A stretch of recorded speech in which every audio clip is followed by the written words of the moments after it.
Suite à quelques reprises, on avait discuté, we discussed some of the blessings that we recite in the morning, les quelques brachot qu'on récite le matin.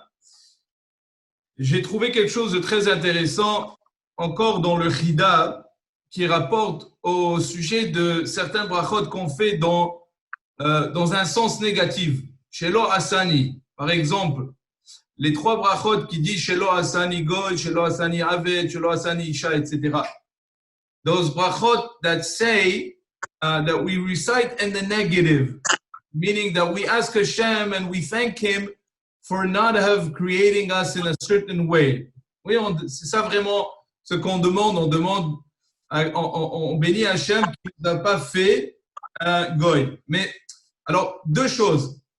First of all, why do we recite a blessing in the negative? That you haven't created me as a Gentile. Why don't we just recite, thank you Hashem for creating me as an Israelite, a Jew?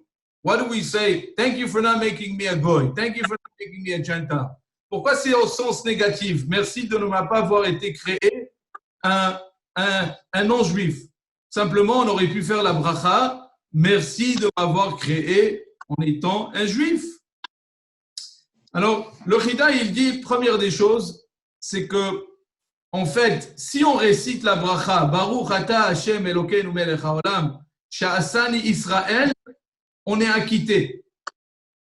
On peut faire cette bracha. Bon, dans un sens bédiavel, mais si on a récité cette bracha de ce sens, merci de m'avoir été créé, if we recite the bracha as saying, thank you for creating me as a Jew, we are exempt of the bracha, and it's as if we recited the bracha.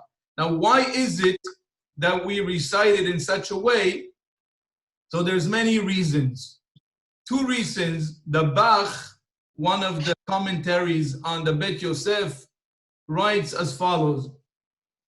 Alors le Bach, il explique comme ça. Si en fait on aurait récité Chez Asani Israël, if we would have just recited that you have created me an Israelite, then we will not be able to recite the next bracha, Shelo Asani Eved, because obviously if I'm an Israelite, I am not also a Eved.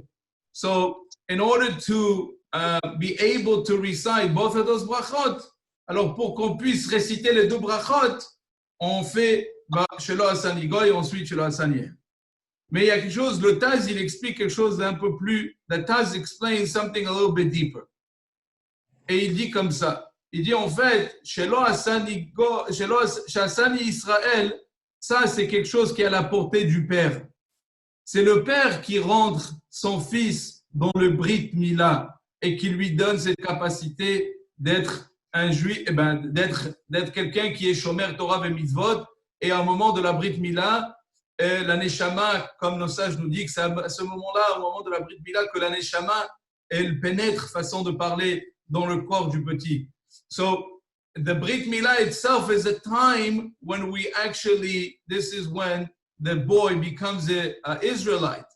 But not have been created a Jew, not have been created a Goy, that's something that's completely in the hands of Hashem, and therefore, the fact that we're thanking Hashem for not being a Gentile, that is something that we thank Hashem, and something that we are an Israelite, that's something that's completely giving to our parents. Now, when we ask this blessing, what is the content of this blessing? It's not simply because as a Jew we feel that we're superior to anyone else, but we're thanking Hashem in reality when we're saying Shelo Asani Goy, we're thanking Hashem for giving us the opportunity to serve Him and to fulfill the 630 mitzvot. Et c'est ça l'idée de la bracha Shelo Asani Eved, c'est en fait en remerciant Hashem de nous donner l'opportunité d'être, servir et de pratiquer les mitzvot. Bruchim Tiyu, Yom Tov.